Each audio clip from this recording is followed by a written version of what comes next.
रुपये 3,33,333 रुपयांचे पारितोषिक पटकावलेले आहे। तब्बल 8 थर लावून त्यांनी ही दहीहंडी फोडलेली आहे। पाहूयात सविस्तर या बातमीमधून। साताऱ्यातील तालीम संघ मैदानावर छत्रपती दहीहंडी सोहळा पार पडला।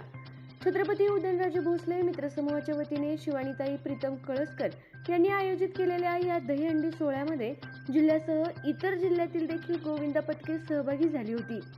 यामध्ये सांगलीतल्या तासगाव येथील शिवनेरी गोविंदा पथकाने 8 थराची सलामी देऊन यावर्षीची 3,33,333 रुपयांची दहीहंडी फोडून हे बक्षीस जिंकलेलं आहे। यावेळी मोठ्या संख्येने साताऱ्यातील छत्रपती उदयनराजे भोसले यांचे चाहते या कार्यक्रमास उपस्थित होते। दरवर्षी या कार्यक्रमाला आवर्जून खासदार श्रीमंत छत्रपती उदयनराजे भोसले यांची उपस्थिती असते। मात्र यावेळी खासदार उदयनराजे भोसले हे अनुपस्थित राहिल्यामुळे चाहत्यांमध्ये नाराजी पाहायला मिळाली आहे।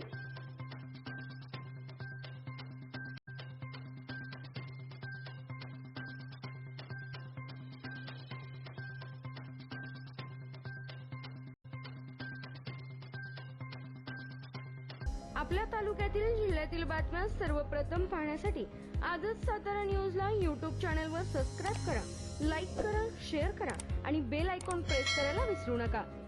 10वी-12वी पदवीनंतर उत्तम व खात्रीशीर करिअरसाठी निवड करा Mumbai college of hotel management साताराची। Degree in hospitality studies, diploma in hotel मॅनेजमेंटचे running courses, diploma in fashion designing, अनुभवी व तज्ञ शिक्षकांचे योग्य मार्गदर्शन, पंचतारांकित हॉटेल्समध्ये प्रशिक्षण व नोकरी, याचबरोबर परदेशात नोकरीची सुसंधी। आमचा पत्ता 310 बसप्पा पेठ, नवीन यशवंत हॉस्पिटल जवळ, Radhika road, Satara. Mobile number 96 040 66 002।